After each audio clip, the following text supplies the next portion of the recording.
வணக்கம் மக்களே, நான் உங்க விகே, மிஸ்டர் ஏ அண்ட் இது ரெஸ்லிங் மச்சி. இன்னைக்கு நம்ம என்னத்தை பத்தி பார்க்க போறோம்னா மண்டே நைட் ராவோட ரிவ்யூ பத்தி தான் பார்க்க போறோம். இந்த ரிவ்யூல நம்ம ஸ்டார்ட் பண்ணும்போது நம்ம ரா எப்படி ஸ்டார்ட் ஆச்சுன்னா, நம்ம ஜட்மெண்ட் டே அவங்களோட ஸ்டார்ட் ஆச்சு. அவங்க காடி விட்டு இறங்குறாங்க. அதுக்கப்புறம் காடி பார்க்கிங் பண்ண நம்ம ஒரு ஆள்கிட்ட கொடுக்கல. அந்த ஆள் யாருன்னு பாத்தீங்கன்னா நம்ம ஏஜே ஸ்டைல். அந்த ஆள் என்னதுக்கு வேஷம் போட்டு சுத்திட்டு இருக்கான்னு தெரியல. அது வந்து நம்ம டவுனிங் மிஸ்டரிய வந்து உண்மையான மெடிக்கலி அவர் வந்து அன்ஃபிட்டா இல்லையான்னு அவர் செக் பண்ணிக்கிட்டே இருக்காரு. பக்கத்துலேயே அது நீங்க போக போக அது நம்ம அப்புறம் நிறைய சொல்றோம். ஓகே, ரெண்டாவது வந்து நீங்க பாத்தீங்கன்னா சிஎம் பாங்க் வந்து ராவை அந்த ப்ரோமோவை ஸ்டார்ட் பண்ணுவாரு. ஸோ அவர் வந்ததுக்கு அப்புறம் நம்ம குந்தர் பத்தி பேசுறாரு. இப்போ என்ன, நான் குந்தர் பத்தி பேசிக்கிட்டு இருக்கிறப்பயே நம்ம குந்தர் வந்து ரெண்டு பேரும் அவங்களோட சம்மர்ஸ்லாம் மேட்ச் பத்தி பேசுவாங்க. ஸோ இது வந்து ஆக்சுவலி என்னன்னா, நம்ம சிஎம் பாங்க் வந்து அவர் சொல்லுவாரு, லைக் நான் வந்து இங்க நடந்த இதுல வந்து நான் பெல்ட்டுக்கு தான் சண்டை போடணுமே அப்படின்னு நான் மறந்துட்டேன் அப்படின்னு சொல்லி அதை பத்தி பேசிட்டு இருப்பாரு. அதுக்கப்புறம் வந்து குந்தர் வந்து ஒரு பெஸ்ட் ரஸ்லர், இப்போ வந்து அவன் தான் பெஸ்ட் ரஸ்லர். ஆனா வந்து அவங்க கூட டைம் இதுல நான் சமசம் சண்டை போறது 2 வாரம் தான் எனக்கு டைம் இருக்கு, நான் ப்ரிப்பேர் பண்ணவே எனக்கு டைம் இல்லை அப்படின்னு சொல்லுவாரு. தென் அவரே சொல்லிக்குவாரு, நான் இது பிறந்ததுலேருந்து பண்ணிக்கிட்டு இருக்கேன், அப்ப நான் ஏன் ப்ரிப்பேர் பண்ணோம், நான் பண்ணிட்டு இருக்கேன். ஆமா, நான் வந்து அவன் எப்படியாவது அடிச்சிருவான் சொல்ல. அப்புறம் குந்தர் அவர் சொன்ன மாதிரி குந்தர் சொல்லுவாரு, நீ வந்து இப்போ வந்து பெஸ்ட் இந்த வேர்ல்ட்லாம் இல்ல, நான் தான் பெஸ்ட் இந்த வேர்ல்ட், யார் பெல்ட் வச்சிருக்காங்க அவன் தான் பெஸ்ட் இந்த வேர்ல்ட். நீ வந்து என் கூட மேட்ச் சூஸ் பண்ணதுக்கு கண்டிப்பா வருத்தப்படுவேன், நான் உன்னை அடிச்சு நொறுக்கி நசுக்கி தூக்கி எறிஞ்சிருவேன் அப்படிலாம் சொல்லி. உனக்கு ஈகோ இருக்கு, எனக்கு ஈகோ இருக்கு, எனக்கு வந்து இந்த மேட்ச் எப்படி ஜெயிக்கணும்னு அந்த ஒரு ஈகோ இருக்கு. உனக்கு வந்து இந்த மக்கள் சுத்தி இருக்கிற மக்கள் வந்து உன்னை பெஸ்ட் இந்த வேர்ல்டு கூப்பிடுறாங்க, அதுதான் உன்னோட ஈகோ. ஸோ வந்து கண்டிப்பா உன்னை நான் டிஸ்ட்ராய் பண்ணுவேன்.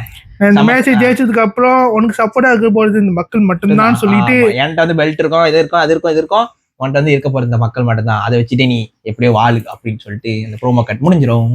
ஸோ நெக்ஸ்ட் வந்து நீங்க பாத்தீங்கன்னா ஒரு ப்ரோமோ கட் தான். அது யாருன்னா ஒரு இன்டர்வியூ சொல்லலாம். அந்த இன்டர்வியூல யாருன்னா ஸ்டெஃபனி வெக்கியர் வந்து இன்டர்வியூ பண்ணுவாங்க.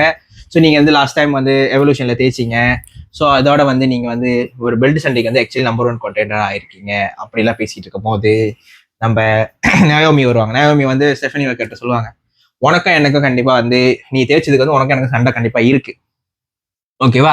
அப்புறம் அப்படி சொல்லும் போது ஸ்டெஃபனி வந்து சொல்லுவாங்க, அதுக்கு நீ சமர்ஸ்லாம தாண்டணும் சாம்பியனா அப்படின்னு சொல்லும் போது நம்ம சொல்லுவாங்க, இந்த திருப்பதி சமர்ஸ்லாம்ல வந்து ஆக்சுவலி திருப்பதி மேட்ச் இருக்கு. யாருக்குன்னா Rhea Ripley Iyo Sky versus Naomi for women's world heavy weight சாம்பியனுக்கு.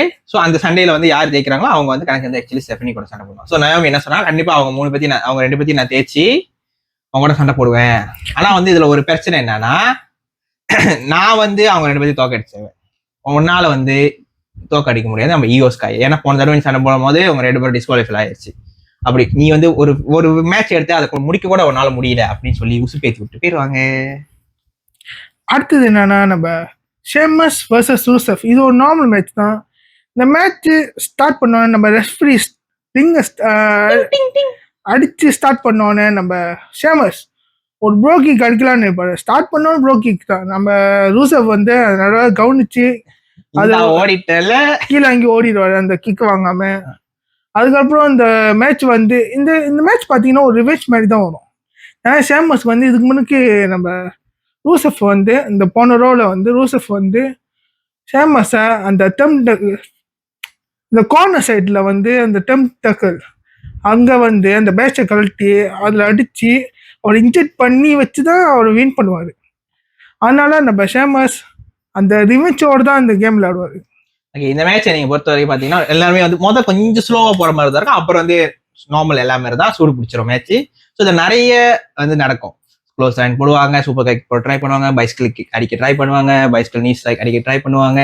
ஸோ இதெல்லாம் அப்படியே மாத்தி ரிவர்சல் பண்ணிக்கிட்டே இருப்போம். நம்ம கேம் விளையாடுற மாதிரி தான் மாத்தி ரிவர்சல் மாறி அவர் கட்டத்துல வந்து நம்ம ரோசே வந்து கீழே போயிடுவாரு. நம்ம ஷேமஸ் மேலேருந்து பாஞ்சு டர்ன் பக்கத்துல இருந்து அந்த டாப் ரோப்ல இருந்து பாஞ்சு பெட்ரி ரேம்ப் அடிக்கலான்னு ட்ரை பண்ணுவாரு. கீழே ஆனா ஏறின ஸ்பீட்ல கீழே இறங்கிடுவாரு. ஐயோ என்ன ஆச்சு அப்படின்னு இருடா செகண்ட் ரவுண்ட் போல செகண்ட் ரவுண்ட் மேல இருந்து பாஞ்சிட்டு கீழே இறங்கினாலே அது ஒரு காமெடி செக்மெண்ட் மாதிரி இருக்கும். அது இப்படி வேறு தொடர்ச்சி நல்ல வேலை பண்ணிட்டு போல அப்படின்னு சொல்லி அது ஒரு நடக்கும். அதுக்கப்புறம் பாத்தீங்கன்னா அது கீழே திருப்பி சண்டை நடக்கும் போது நம்ம ரூசெஃப் என்ன செய்வாரு, நம்ம ஷேமஸை தூக்கி ஃபாலோவேஸ் மேச மேல போடுவாரு. அதுக்கப்புறம் கீழே க்ளோஸ் லைன் விழுவும். அதுக்கப்புறம் மேல வருவாங்க, ஷேமஸ் வந்து ப்ரோட் கேக் அடிக்கலாம் ட்ரை பண்ணுவாரு, அதை நம்ம ரூசெஃப் ரிவர்சல் பண்ணிடுவாரு. அதுக்கப்புறம் ஒரு கட்டத்தில் நீங்க பாத்தீங்கன்னா சேமஸ் என்ன நினைச்சாரு ஏது நினைச்சாரு தெரியல. ரூசெஃப் அந்த ஓரத்துல இருப்பாரு, இவர் இங்கே இருந்து பாயிரன் ட்ரை பண்ணுவாரு. அப்போ வந்து நம்ம ரூசெஃப் வந்து ஒரு சூப்பர் கிக் அடிச்சு அப்படியே ஒரு ஏக்கலைட் அது ட்ரை பண்றப்ப நம்ம சேமஸ் ரோபோ பிடிச்சி அதுல இருந்து வெளியேறுவாரு. எவ்வளவு கஷ்டப்பட்டு ரோபோ பிடிப்பாரு, மத்தியா ரோபோ பிடிச்சி முடிச்சிட்டான். அதுக்கு என்ன விசுவலா காமிக்க முடியும், காப்பிரைட்ஸ் போட்டுருவாங்க. அதுக்கப்புறம் நம்ம சேமஸ் ஒரு ஓடி வந்து ஒரு பைசிக்கல் நீ ஸ்ட்ரைக் அது போட்டுட்டு ஒன் பின் இது பண்றப்ப அது வந்து ரூசெஃப் வந்து எழுதிடுவாரு. அதுக்கப்புறம் நம்ம சேமஸ் ஒரு ப்ரோ கிக் அடிச்சு இந்த மேட்சை வின் பண்றாரு கிளீனா. ஓகே, ஸோ வந்து ஆக்சுவலி நீங்க பாத்தீங்கன்னா இந்த மேட்ச்ல வந்து ஒரு கட்டத்துல வந்து நம்ம ரூசெஃப் வந்து போன வாரம் மாதிரியே இந்த வாரமும் அந்த டேர்ம் டாக்கரோட பேட்டை வந்து கழட்டி வச்சிருப்பாரு. ஆனா இந்த வாரம் என்னன்னா அதுலயே அவரே போய் அடிச்சு அந்த டைம் யூஸ் பண்ணி தான் நம்ம சேமஸ் ப்ரோ கிக் போட்டு இந்த மேட்சை தேய்ச்சிருவாரு. தண்ணி சுடும். நெக்ஸ்ட் வந்து ஒரு ப்ரோமோ செக்மெண்ட். அது யாருன்னா இன்டர்வியூ செக்மெண்ட். அது வந்து யாருன்னா நம்ம எல் கிராண்டே அமெரிக்கானோ 2.0 வந்து இன்டர்வியூ எடுப்பாங்க. அது யாருன்னு சொல்லுவேன், அவன் வேணாம். 2.0னா இப்ப புதுசா 1.0 வந்து கொஞ்சம் இப்படி இருப்பான், 2.0 வந்து கொஞ்சம் வளர்த்தியா இருப்பான், அவ்வளவுதான். 1.0 வந்து இந்தியன்ல இருக்கா. 2.0 யாருன்னா நம்ம கைதர். நான் சொன்னா அவன் ஏத்துக்க மாட்டான். நீ சொல்றப்ப நீ அப்படின்னு சொல்றப்ப நான் அது வந்து ஐயோயோ தெரியும்டா அப்படின்னு நினைச்சா, ஸ்கிரிப்ட் பண்ணும் போதே நினைச்சா. ஓகே, சோ வந்து இதுல வந்து இன்டர்வியூ பண்ணும் போது எல் கிராண்டே வந்து சேரி எவ்வளவு இருக்கும் போது கூட இங்கிலீஷ்ல தான் பேசலாம். இப்ப ஃபுல்லா ஒரு ஸ்பானிஷ் நினைக்கிற பென்டகோன்ட்ட வந்து கத்துக்கிறாரு போல. ஸ்பானிஷ் ஃபுல்லா ஸ்பானிஷ்ல தான் பேசுவார். இது அது இல்ல, நீங்க இந்த WWE இன்டர்வியூ செக்மெண்ட் தான் பாத்தீங்கன்னா மோஸ்ட்லி அப்படிதான் ஓடிட்டு இருக்கும். அது இல்லாம கீழே வந்து சப்டைட்டில் தட்ட மறந்துட்டேன். ஃபுல் மல்டி லாங்குவேஜ் இதா போயிட்டு இருக்கு. ஸோ கீழே நம்ம இது சப்டைட்டில் தட்ட மறந்துட்டேன். ஸோ அவர் என்ன பேசுறது புரியல. ஆனா வந்து எல் கிராண்டே பத்தி ஏதோ பேசியிருக்காரு, நல்லதா தான் பேசியிருப்பாரு. அதுக்கப்புறம் ஒரு கட்டத்துல பாத்தீங்கன்னா டிராகன் லீ வந்துட்டு எல் கிராண்டே சொல்றாரு. எல் கிராண்டே பழைய எல் கிராண்டேவே எங்க எல்லாத்தையும் மெக்சிகன் ரஸ்லர்ஸ், மாஸ்க் ரஸ்லர் எல்லாத்தையும், லூச்சான் ரஸ்லர்ஸ் எல்லாத்தையும் இது பண்ணிருந்தான், மரியாதை எல்லாம் பேசியிருந்தான், அவமானப்படுத்திருந்தான். இப்ப நீயும் அதே தான் பண்ற, இது எனக்கு பிடிக்கவே இல்லை அப்படின்னு சொல்லும் போது அதுல வந்து ஒரே ஒரு வார்த்தை எனக்கு விளங்குச்சு. என்ன சொல்லியிருந்தாருன்னா, நீ ஒரு குப்பை அப்படின்னு சொன்னோடனே நம்ம டிராகன் லீ கடுப்பாகி அடிக்க ஆரம்பிச்சு, அப்புறம் அடியும் வாங்கி அந்த செக்மெண்ட் அப்படியே முடிஞ்சு. அடுத்த ப்ரோமோ கட் என்னன்னா, நம்ம லைலா வெக்ரியும் வெளியாட ப்ரோமோ கட்டு தான். நம்ம லைலா வெக்ரி வந்து வெளிக்கிட்ட கேட்குறாங்க, என்ன பேர் கொடுத்து வச்சிருக்கியா டெக் டீம் நம்புவாங்க கான்டெய்னர். எனக்கு புரியல அப்படின்னு போனது நண்பர் 2 பேரும் அடிச்சுக்கிட்டோம் ஸ்டேஜ்ல. அது போன வாரம் அது பெல்ட்டுக்காக நான் உன்னை அடிச்சிருக்கலாம், நீ என்ன அடிச்சிருக்கலாம். இது வந்து இதான் நம்ம வருஷமலையிலேயே நம்ம பிளான் போட்டு தரேன் டெக் டீம் மேட்ச்சு. அதுல இதில் வச்சு இப்போ நான் பேர் கொடுத்து வச்சிருக்கேன், வா சண்டை போடலாம் சொல்லிட்டு நான் ரெடியா வரேன், நீ ரெடியாகி வான்னு சொல்லி அவங்க கிளம்பிடுவாங்க. லைரா வந்து என்ன இப்படி மாறிட்டான் அப்படிதான். அடுத்த மேட்ச் என்னன்னு பாத்தீங்கன்னா, இது ஒரு Triple-3 number 1 container match for the WWE world tag team champion. இந்த மேட்ச் யாருன்னா LWO vs The New Day. Yes, it is. Versus The American Mate. இந்த மேட்சை பொறுத்த வரைக்கும் நீங்க பாத்தீங்கன்னா ஃபுல்லா வந்து LWOவும் அமெரிக்கன் மேட் தான் வந்து டொமினண்டா இருந்தாங்க. நம்ம நியூ டே அப்படி அவர் கேட்ட மாதிரி தான். எங்க இருந்தாங்கன்னே தெரியல, அடிமட்டம் தான் வாங்கினாங்க. ஒரு கட்டத்துல வந்து சீட் பண்ணி பார்த்தாங்க. ஸோ அந்த மாதிரி தான் LWO வந்து மோஸ்ட்லி வந்து டாமினேட்டா ஹை ஃபிளையிங் மூவ் தெரியல. அவங்க வந்து ஒரு கட்டத்துல வந்து நம்மளோட one of the LW member வந்து எல்லாத்துக்குமே வந்து டிடிடி ஸ்பைக் டிடிடி மாதிரி போடுவாரு. அது உண்மை நல்லா இருந்துச்சு. இன்னொரு கட்டத்துல வந்து மின்னுக்கு காஃபி கிங்ஸ்ட் பின்னால ஜேவியர் வுட்ஸையும் ஒன்னா ரோல் அப் பின் அடிப்பாரு. அது ஒன்றும் கொஞ்ச நேரம் தான் அவர் தேய்ச்சிருக்கலாம் அதுல கூட. ஸோ இந்த மேட்ச் அப்படியே இந்த ஃபேஷன் இதா போயிட்டே தான் இருந்துச்சு. மோஸ்ட் அதை நான் சொன்ன மாதிரி தான் LWO வந்து நிறைய இடத்துல பின் அடிக்க ட்ரை பண்ணாங்க. அப்ப நம்ம அவர் சொன்னாரு இந்த அமெரிக்கானோ அவரு வந்து நடுவில் வந்து டிஸ்டர்ப் பண்ணுவாரு. அவர் யாருன்னா நம்ம டிராகன் லீ வந்து ஹெல்ப் பண்ண போவாரு. அந்த டைம்ல வந்து நம்ம டிராகன் லீ வந்து மேலேன்னு பாயலான்னு நினைக்கிறப்ப நம்ம இந்த அமெரிக்கானோ வந்து அவர் கால் பூச்சி இழுத்து விட்டு கீழே தள்ளி விட்டுருவாரு. அவர் கேட்டால் அவரை ஹெட் வந்து அந்த ஸ்டேஜ் மேல பட்டு கீழே விழுவாரு. தவளை போயிடும் சார். அதுக்கப்புறம் இந்த அமெரிக்கா மேட் வந்து நீ யாருடா பையில, உன்னை யாரும் கூப்பிடவே இல்லை, நீ யாருடா முதன்னு கேட்டு அவளை தோட்டி அடிப்பாங்க. இந்த அமெரிக்கா அவங்களுக்கு தெரியும் உண்மையான அமெரிக்கானோ வந்து யாருன்னு. அதான் போன இன்டர்வியூ நம்ம கேட்குறப்பயே அவங்க சொல்லுவாங்க அவங்க எப்படி சார் வர முடியும்னு. அதுக்கப்புறம் தானே இவர் வந்தாரு. அதுக்கப்புறம் நம்ம LWO நம்ம நியூ டே காஃபி கிஸ்டனை பின் பண்ணி இந்த மேட்சை ஜெயிக்கிறாங்க. ஸோ ரோல் அப் பண்ணி தேய்ச்சி இப்போ அவங்க LWO தான் நம்ம ஜட்மெண்ட் டேயோட பெல்ட்டுக்கு நம்பர் 1 கண்டெண்டர். ஸோ நெக்ஸ்ட் வந்து ஒரு இன்டர்வியூ செக்மெண்ட். இதுல யாரு பாத்தீங்கன்னா நம்ம ட்ரிக் வில்லியம்ஸ் வருவாரு. அவர் தான் இப்போ TNA சாம்பியன், உங்களுக்கு தெரியும். NXT உள்ளவர், NTNA உள்ளவர் அப்படி சொல்லலாம். ஸோ அவர் வந்து அவரை இன்டர்வியூ பண்ணுவாங்க. அப்போ இன்டர்வியூல வந்து கேட்பாங்க, போன தடவை நீ வந்து யாரையோ வந்து இது பண்ண கான்ஃபரன்ட் பண்ண, யாரையோ வந்து மிரட்ட பேசின அந்த மாதிரி சொல்லும் போது யாருன்னு பாத்தீங்கன்னா அண்டர்டேக்கர். லாஸ்ட் NXT வந்து நம்ம ட்ரிக் வில்லியம் தேய்ச்சதுக்கு அப்புறம் அண்டர்டேக்கர் வருவாரு. அது ஒரு செக்மெண்ட் வரும். ஸோ அந்த செக்மெண்ட் வந்து NXT வந்து அண்டர்டேக்கரும் நம்ம ட்ரிக் வில்லியம்ஸும் ஒருத்தர் வந்து பேசிக்க போறாங்க, ப்ரோமோ கட் பண்ண போறாங்கன்னு நினைக்கிறேன். ஸோ அதுதான். அப்போ வந்து ட்ரிக் வில்லியம்ஸ் இந்த இன்டர்வியூல என்ன சொல்லுவாருன்னா, அண்டர்டேக்கர் நீ யாரா வேணா இருக்கலாம், நீ ஒரு லெஜனா இருக்கலாம், வாட் எவர், நான் வந்து உனக்குலாம் பயப்பட முடியாது, ஏன்னா நீ வந்து வயசாயிடுச்சு, இப்ப நான் தான் அப்படின்னு சொல்லுவாரு. தென் வந்து உன் கண்ணுலாம் பின்னால உருட்டுறல, அதெல்லாம் அப்படியே தான் உருட்டிட்டு இருக்கணும், ஏன்னா உனக்கு வந்து என்ன பார்க்க பயம், அதனால நீ பின்னாலதான் உருட்ட போற அப்படின்னு சொல்லுவாரு. உனக்கு டெத்மேன்னா யாருன்னு தெரியுமாடா?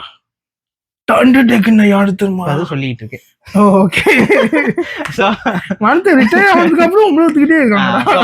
அது ஒரு செக்மெண்ட் ஓடிச்சு. ஸோ நெக்ஸ்ட் வந்து நம்ம ஏஜஸ் ஸ்டைல் காட்டுவாங்க. நம்ம நியூ டே வந்து பின்னால அவங்க மேட்ச் தோறதுக்கு அப்புறம் அதை பத்தி பேசிட்டு இருக்கும் போது நம்ம ஏஜஸ் ஸ்டைல் இன்னும் வந்து மாறு வேஷம் சொல்லி சுத்திக்கிட்டு தான் இருக்காரு.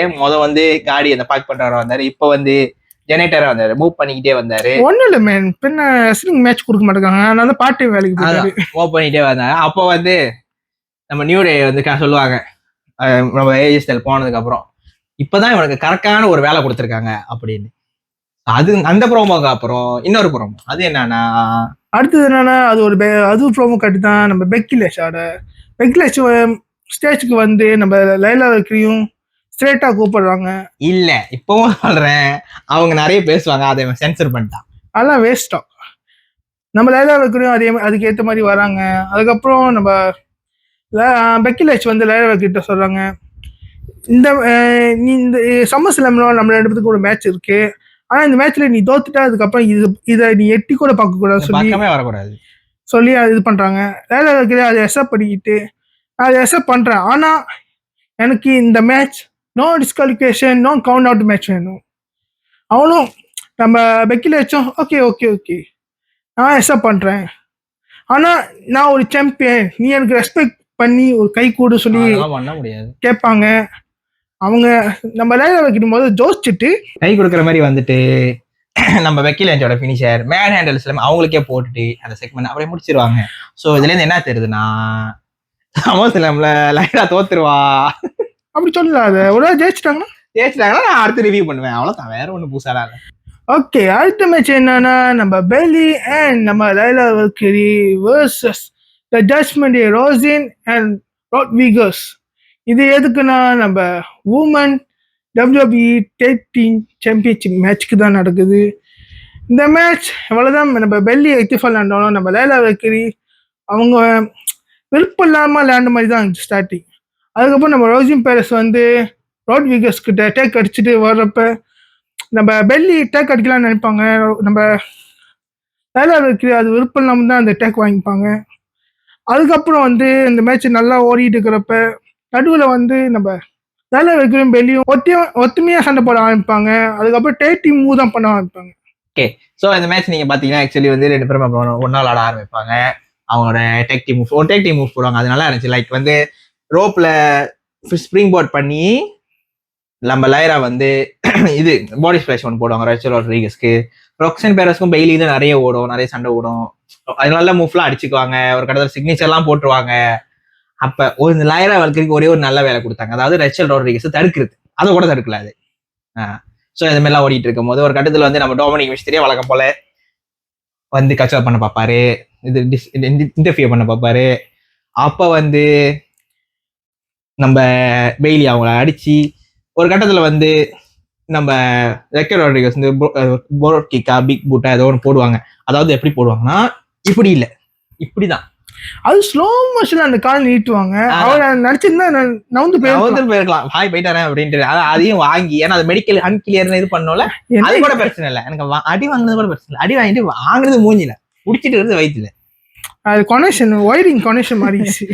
அந்த கட்டத்துல தான் ஏஎஸ்எல் வந்து மெடிக்கல் ஸ்டாஃபா வந்துட்டு நம்ம டொமினிக் மிஸ்டீரியோக்கு சிபிஆர் எல்லாம் பண்ண ட்ரை பண்ணுவாரு. அப்புறம் அவங்க 2 பேரும் துரத்திக்கிட்டே ஓடிடுவாங்க. அந்த செக்மெண்ட் அப்படியே முடிஞ்சிட்டு அப்புறம் திருப்பி மேட்ச் கண்டினியூ ஆகும். அந்த மேட்ச் கண்டினியூ ஆகும். இந்த சமயம் இந்த டிஸ்ட்ராக்ஷன் எல்லாம் பயன்படுத்தும் போது நம்ம இவங்க என்ன செய்வாங்க, பெக்கி லிஞ்ச் லைராவை வந்து அடிச்சு கீழே தள்ளி ரெஃபரி பார்க்காதவங்களுக்கு அடிச்சு திருப்பி ரிங் குள்ள போயிடுவாங்க. நம்ம வான்ஸ்வேகல் முன்ன பண்ணுவார்ல, நம்ம ரிங் குள்ள போறது, அந்த மாதிரி பண்ணி அவங்களுக்கு போயிடுவாங்க. நம்ம ரெஃபரி என்னதான் பண்றாருன்னு தெரியல, அதை பார்க்காம. அப்புறம் வந்து இதை பயன்படுத்தி நம்ம ரேச்சல் ராட்ரிகஸ் பெய்லிக்கு ஃபினிஷர் போட்டு 1, 2, 3 இந்த மேட்சை முடிச்சிருவாங்க. அயன் பெல்ட்டை ரிட்டைன் பண்ணிடுவாங்க. நெக்ஸ்ட் மேட்ச் யாரு பாத்தீங்கன்னா சாமி ஜெயின் வர்சஸ் கேரியன் கிராஸ் இந்த தலைவன். ஸோ கேரியன் கிராஸ்க்கு வந்து நம்ம சாமி ஜெயினுக்கும் அவருக்கும் ஏற்கனவே நிறைய பகை இருக்கு. ஸோ நம்ம சாமி ஜெயின் பார்த்தீங்கன்னா ஆக்சுவலி இன்ஜெர்ட்ல இருக்காரு. ரெட் கேஜ் வந்து அடிபட்டு உடஞ்சி இருக்கு. ஹாஸ்பிட்டலுக்கும் போகாம லீவும் எடுக்காம நான் வந்து வேலைக்கு வந்தே ஆவேன், அப்படி ரிவெஞ்ச் எடுத்தே ஆவன்னு சொல்லி சண்டை போட வந்திருந்தாரு. ஸோ சண்டை பொறுத்த வரைக்கும் நம்ம கேரியன் கிராஸ் வந்து மோஸ்ட்லி வந்து கணக்காக அந்த ரிப் கேஸை டார்கெட் பண்ணி தான் அட்டாக் பண்ணிட்டு இருந்தாரு. எல்லா மூவ்மே அந்த மாதிரி தான் இருந்துச்சு. இருந்தாலும் நம்ம சாமி ஜெயின் வந்து அந்த வழியை தாக்கு பிடிச்சி நிறைய பவர் மூவ்லாம் அடிச்சாரு. ஒரு கட்டத்தில் வந்து ஃபினிஷர் ஹுடுலா கிக் போடும்போது நம்ம ஸ்கார்லெட் என்ன செய்வாங்க, இரும்பு ரோட்டை வந்து அந்த ரிப்கேஜ் சாமி ரிப்கேஜ் உடைச்சார்ல கேரியன் கிராஸ், அந்த ரோட்டை கூட மாத்தல. ஆக்சுவலி அந்த ரோட் மடங்கி தான் இருக்கு. அப்போ அதே ரோட்டு தான். ஸோ அதை கொடுத்து அடிக்க சொல்லுவாங்க. அப்போ அந்த கட்டத்தில் வந்து ரெஃப்ரி இருக்கார்ல, அப்போ வந்து என்ன ஸ்கார்லெட் என்ன செய்வாங்க, ரெஃப்ரியை போய் டிஸ்ட்ராக்ட் பண்ணுவாங்க. அதை பயன்படுத்தி நம்ம சாமி ஜெயின் ஹுடுலா கிக் போட வரும்போது கேரியன் கிராஸ் அந்த வயிற்றுலேயே அடிச்சு ரோட்டத்துக்கு வெளியே போட்டு 1, 2, 3 அடிச்சு பின் அடிச்சு தேய்ச்சிருவாரு. நீங்க ஒன்று கவனிச்சிங்கன்னா அவர் அப்படிதான் அடிச்சு ஜெயிக்கணும்னு இல்லை, அவர் ஏனே இன்ஜர்ல தான் இருக்காரு. அவர் நார்மலா அவரோட ஃபினிஷ் பண்ணியிருந்தா கூட அவர் தோத்துருப்பாரு. இருந்தாலும் நம்ம சாமி ஜெயினை தோக்க உடைக்க கூடாது, அதே சமயத்துக்கு கேரியன் கிராஸ் வாய்ப்பே தரக்கூடாதுன்னு இருக்கானுங்க. அடுத்த மேட்ச் நீங்க பாத்தீங்கன்னா இயோ ஸ்கை வர்சஸ் ஸ்டெஃபனி வக்கியோ. ஸோ இந்த மேட்சோட மின்னுக்கு நீங்க பாத்தீங்கன்னா ஆக்சுவலி வந்து இது ஒரு ப்ரோமோ செக்மெண்ட் தான் இருந்துச்சு. ஏன்னா நம்ம நேமி வந்து வக்கியோட்ட சொல்லுவாங்க, நீ வந்து ஐயோ ஸ்கையை தோக்க அடிக்கவே இல்லை, நீ வந்து தோக்க அடிக்கவே நீ எல்லாம் பேசக்கூடாது அப்படின்னு சொல்லுவாங்க. அப்போ அதை வந்து அவங்க மண்டியிலே இருந்து போய் ஐயோ ஸ்கைட்ட சொல்லுவாங்க, எனக்கும் உனக்கு சண்டை வேணும், நம்ம வந்து சண்டை போட்டு யாரு வந்து செம்மையான ரெஸ்லர் பார்த்துக்கலாம் அப்படின்னு சொல்லும் போது ஐயோ ஸ்கையும் சண்டைக்கு வந்து பயப்பட மாட்டாங்களா. ஸோ அவங்க ஓகே சொல்லி அதுக்கப்புறம் யாரும் போய் பேசி அதுக்கப்புறம் இந்த சண்டை வந்துச்சு. இந்த மேட்ச் வந்து 2 பேரும் ஒத்து கூத்துக்காம நல்லா தான் விளையாடுவாங்க.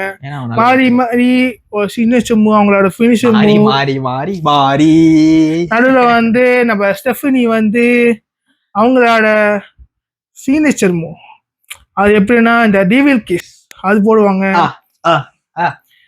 அதுக்கப்புறம் இந்த மேட்ச் நடுவில் வந்து 2 பேரும் அவங்கள டஃப் பயங்கரமாக கொடுத்துருப்பாங்க.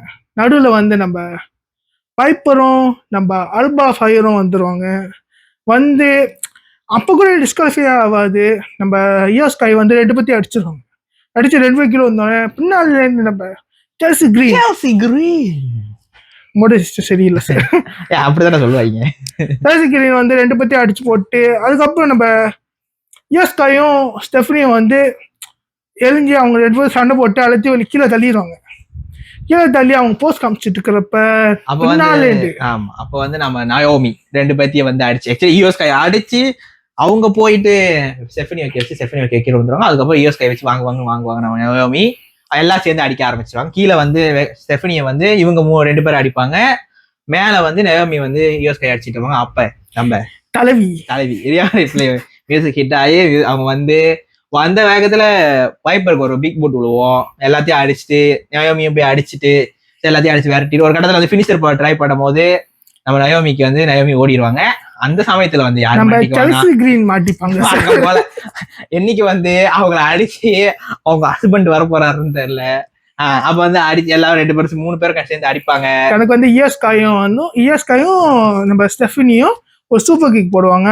நம்மள ரியல் பிளேக்கு கேட்டா அது போட்டு செல்சி கிரீனை முடிச்சு விட்டுருவாங்க. நெக்ஸ்ட் வந்து பாத்தீங்கன்னா நம்ம மண்டே நைட் ராவோட மெயின் ஈவென்ட் செக்மெண்ட் சொல்லலாம். இதுவும் ஒரு ப்ரோமோ கட் தான். ஓகே, இந்த ரோல் வந்து ப்ரோமோ கட் குறைவா தான் இருக்கு. மேட்ச் கொஞ்சம் கூடியா இருக்கு. 4 மேட்ச் தான் இருக்கு, 5 இல்ல, அது கணக்கே இல்ல அது மேட்ச். ஓகே, சோ இது வந்து நம்ம Paul Heyman Bronson Reed, Bron Breakker வருவாங்க. அப்ப நம்ம பவுல் ஹேமன் வழக்கம் போல மைக் எடுத்துட்டு my name is Paul Heyman அப்படி சொல்லும் போது நம்ம ஓடிசி பாட்டு போட்டு மெதுவா ஸ்லோ மோஷன்ல நடந்து வருவாரு. நாளைக்கு தான் வருவாரு, நான் டைம் வச்சு பார்த்தேன். மெதுவா தான் நடந்து வந்துட்டு என்ன ஓடி வர சொல்றீங்களா சார்? மேட்சா நடக்குது. அதுக்கப்புறம் வந்து அவர் வந்து மக்களை டெக்ஸஸ் எப்படி இருக்கீங்க அதெல்லாம் பேசி முடிச்சுட்டு மக்களும் அது ஒரு 1/2 மணி நேரம் போச்சு. நல்லது. ஸோ அதெல்லாம் அந்த செகண்ட் அப்படியே போயிட்டு இருந்துச்சு. அதுக்கப்புறம் நம்ம பவுல் ஹேமன் சொல்லுவாரு, நான் வந்து உன்னை அக்னாலேஜ் பண்றேன். இப்போ வந்து என்னோட டீம்ல வந்து ஒரு வெற்றி இடம் இருக்கு, தலைவன் இல்லாம இருக்கு, ஒருவேளை நீ அந்த தலைவன் ஆகலாம் அப்படின்னு சொல்லும் போது நம்ம செத்துல யோசிச்சுட்டு என்னடா பண்ணிட்டு இருக்கீங்க, என்னத்துக்கு அனுப்புன, என்னத்துக்கு வச்சேன், கொஞ்ச நேரத்துல வச்சு மாட்டியாடா. அதுக்கப்புறம் வந்து நம்ம ரோமனே சொல்லுவாரு, எனக்கு இந்த டீம் எதுவுமே தேவையில்ல, ஏன்னா என்னோட டீம் வந்து எப்போதுமே வந்து பிளட் லைன், என் சொந்தம் அப்படிதான். ஆனா அப்ப வந்து ஒரு வாய்ஸ் மேன் ஒருத்தன் இருந்தான், எங்களுக்கு வந்து துணையா இருந்தான். அது வந்து நீ இல்ல, நீ ஒரு முட்டாள். அவன் வந்து கொஞ்சம் வேற மாதிரி சொல்லுவான், அதை நான் சொல்ல முடியாது, டிமோனிடைஸ் பண்ணிடுவாங்க, ஸோ சென்சர் பண்ணிடுவாங்க. அதனால அதை நம்ம கட் பண்ணிடுவோம். ஸோ அப்படி திருப்பி வந்து அந்த மாதிரி சொல்ல முட்டாளு அந்த மாதிரி சொல்லும் போது நம்ம ப்ராட் பேக்கர் கடுப்பாயிருவாரு. அது எப்படி நீ அப்படி சொல்லலாம் கிட்ட வருவாரு பவுல் ஹேமன், பின்னால பொறுமை சாமி பொறுமை சின்ன பையன் மாதிரி இருக்கும் அப்படி சொல்லிடுறாரு. திருப்பி ரெண்டாவது வந்து நீ வந்து என்னோட குடும்பம் இல்ல, நீ வந்து எங்களுக்கு ஒரு ஃப்ரெண்டா ஒரு மேனேஜரா தான் இருந்த, ஒரு பிசினஸ் மேனா தான் இருந்த, நீ வந்து என் ஃபேமிலி இல்ல, நீ எப்படி சொல்லலாம் என் ஃபேமிலி நான் தான் வந்து நாசமா ஆக்குனேன் அப்படின்ட்டுன்னு. ஸோ அதெல்லாம் சொல்லிட்டு திருப்பியும் முட்டாள்னு சொல்லும் போது நம்ம பவுல் ஹேமனை இந்த இடம் வந்து ப்ராட் பேக்கர் கடுப்பாயிறாரு. திருப்பி நீங்க அப்புறம் ரெண்டாவது இடம் சொல்லணும், மின்னுக்கு வந்து பவுல் ஹேமனை பின்னால் தள்ளிட்டு தம்பி இதுக்கப்புறம் சொல்லிட்டு தான் இருக்க மாட்டேன், தூக்கி அடிச்சு விடும் பாத்துக்கு மைக் ப்ளீஸ் அப்படி சொன்னாரு. பவுல் ஹேமன் மைக்கு கொடுத்தா அப்புறம் ப்ராட் பேக்கர் பேசுவாரு, நீ வந்து இப்ப எல்லாம் பேசிட்டு இருக்காத, இப்ப வந்து இங்க நான் தான், நீ வந்து பழைய நாய். ஐயோ அப்படி சொல்லாத, நீ வந்து அந்த அப்ப உள்ளவன், நீ வந்து உன் பிரைம் வந்து ஒரு 4 வருஷம் 2 வருஷம் 3 வருஷம் 5 வருஷம் முன்னுக்கு, இப்ப வந்து நான் தான் இங்க வந்து நான் தான் வந்து எல்லாமே, நான் தான் வந்து தலை கபிலா, இதுக்கப்புறம் ஓட்டம் தான், இப்ப நான் தான் எங்க பெரிய நாய் அப்பெல்லாம் வீக் டாக்லா அதை சொல்லி அப்ப சொல்லிட்டு இருப்பாரு. இந்த மாதிரி எல்லாம் வந்து பண்ணிட்டு இருக்காத, இந்த தடவை வந்து முடிஞ்சா உன் வேலை வந்தியா, சரி இது ஸ்டைல் காமிச்சியா, இது பண்ணிச்சியா, அதோட பேரு, இதுக்கு மேல இது எல்லாமே நாங்க பாத்துக்கிறோம், இந்த ரசிகை நாங்க தான் ஃபியூச்சர், நான் பாத்துக்கிறேன் அப்படின்னு சொல்லிட்டு, அது மட்டும் இல்லாம பவுல் ஹேமன் எனக்கு துரோகமே பண்ண மாட்டாருன்னு வெகுலியா ஒரு டைலாக் பேசுவாரு. நான் அவனை பார்த்தேன், அவன் என்ன பார்த்தான், இப்படியும் பாத்துட்டு தான் இருக்கும். சோ அதுக்கப்புறம் ரோமன் வந்து அதுக்கப்புறம் சொல்லிட்டானே ஐயோ அப்படின்னு சொல்லிட்டு இறங்கலாம் ட்ரை பண்ண போவாரு. அதுக்கப்புறம் நம்ம மைக் எடுத்துட்டு நம்ம ப்ரௌன் பேக்கரை பத்தி, நீ இது இவ்வளோ என்னமோ பேசுனேன், அது எனக்கு ஒண்ணுமே வழங்க மாட்டேங்குது, ஏன் மைக்ல பேசுறா கூவேன்னு சொல்லிட்டு அவனுக்கு ஒரு சூப்பர்மேன் பஞ்ச் கொடுத்துட்டு நம்ம ப்ரோன்சரிட்ட அட்டாக் பண்ண பாவம் ஒண்ணுமே பண்ண பச்சை புள்ளி இப்படி அந்த அடி வைக்கிறானுங்க. நம்ம கார்னர்ல அவரை அடிச்சிட்டு இருக்கிறப்ப நம்ம பவுல் ஹேமன் நடுவில் அப்படியே ஓடிடுவாரு கீழே, அப்புறம் சண்டையா போட முடியும். அதுக்கப்புறம் நம்ம ப்ரோன்சரிட்டு கரெக்டா நம்ம ரோமனை தள்ளி விடுறப்ப பின்னால இருந்து ப்ரௌன் பிரேக் ஒரு ஸ்பியர், சூப்பர் ஸ்பியர், நல்ல ஸ்பியர். அப்ப நான் எங்கால தான் போறது, என்ன ஸ்பியர் தூக்கி போட்டு. அதுக்கப்புறம் 2 பேரும் நம்ம ப்ரௌன் பிரேக்கரும் ப்ரோன்சரிட்டும் ரோமனை கும்மி அடிச்சிட்டு இருப்பாங்க, கண்குள்ள காட்சியா இருந்துச்சு. அதுக்கப்புறம் நம்ம எனக்கு ஒரு பிரச்சனை இருக்கு, இப்பதான் அவன்கிட்ட பேசிட்டு இருந்தேன், அவன் அங்க அடி வாங்கிட்டு இருக்கான், அங்க ஒண்ணு கொஞ்ச நேரம் லேட் ஆகுதுன்னா சுனாமி போட்டிருப்பாங்க, அப்பதான் வந்து இப்படி வர நம்ம ரோமன் பாப்பாரு, உன்னை ஹெல்ப் பண்ண சொன்ன என்னடா ரோமன்ல வந்து இப்ப அது ஆக்சுவலி ரஷ்னில வந்து அது ஒரு இஷ்யூவா தான் ஓடிட்டு இருக்கு. அவரு பென்தாவா இருக்கட்டும், அன்னைக்கு கூட யாரோ ஒருத்தர் டான்ஸ் ஆடிட்டு வராங்க. ஆக்சுவலி நீங்க பாத்தீங்கன்னா இந்த மாதிரி உள்ளவங்க முக்கியமா வந்து நம்ம ஜே யூசோ தான். ஈவன் போன தடவை மேட்ச் நடு மேட்ச்ல கூட பாத்தீங்கன்னா ஈட் பண்ணிட்டு இருப்பாரு நடு மேட்ச்ல. ஸோ இதெல்லாம் வந்து ஆக்சுவலி இஷ்யூவா தான் கொஞ்சம் இருக்கு, மக்கள் வந்து பிடிக்கல ஆக்சுவலி. ஈவன் தான் அவங்க வந்து ஈட் பண்ணாலும் அவங்களுக்கு வந்து இது வந்து ஒரு இஷ்யூவா தான் இருக்கு, எனக்கும் சேர்த்துதான். இது ஒரு என்டர்டைன்மெண்ட் மேட்ச்னால என்டர்டைன்மெண்ட் அங்க அடி வாங்கிட்டு இருக்கும் போது அவன் நம்ம ஜே யூசோ வந்த வேகத்துல நம்ம ப்ரோன்சரிட்க்கும் ப்ரௌன் பேக்கருக்கும் ஒரு சூப்பர் கிக் அடிச்சுட்டு, அதுக்கப்புறம் நம்ம ரோமரேனும் ஜே யூசோவும் 2 பேரும் ஒரு டபுள் ஸ்பியர் அடிப்பாங்க. அதுக்கப்புறம் எல்லாமே இந்த மேட்ச் வந்து மேட்ச் இல்லை, எல்லாமே கீழே அணுகி ஓடிடுவாங்க இந்த மேட்ச். அதுலேயே மேட்ச்னு சொல்லிட்டேன், இந்த ஸ்டெம்மனை வந்து அதுலேயே முடியுது. ஸோ இந்த செக்மெண்ட் அப்படியே முடிஞ்சு நம்ம ரோவும் அப்படியே வந்து லைஃப்ல இருந்து கட் அவுட் ஆயிடுச்சு. ஸோ இதுதான் வந்து நம்ம மண்டே நைட்டோட ரிவ்யூ. இந்த ரிவ்யூ உங்களுக்கு பிடிச்சிருந்துச்சுன்னா லைக் போடுங்க, ஷேர் பண்ணுங்க, ஷேர் பண்ணுங்க, சப்ஸ்கிரைப் subscribe பண்ணிருங்க. பண்ணிருங்க. அது வரைக்கும் உங்களிடம் விடைபெறுவது நான் உங்க VK. நான் உங்கள் மிஸ்டர் இது Wrestling Wrestling Machi.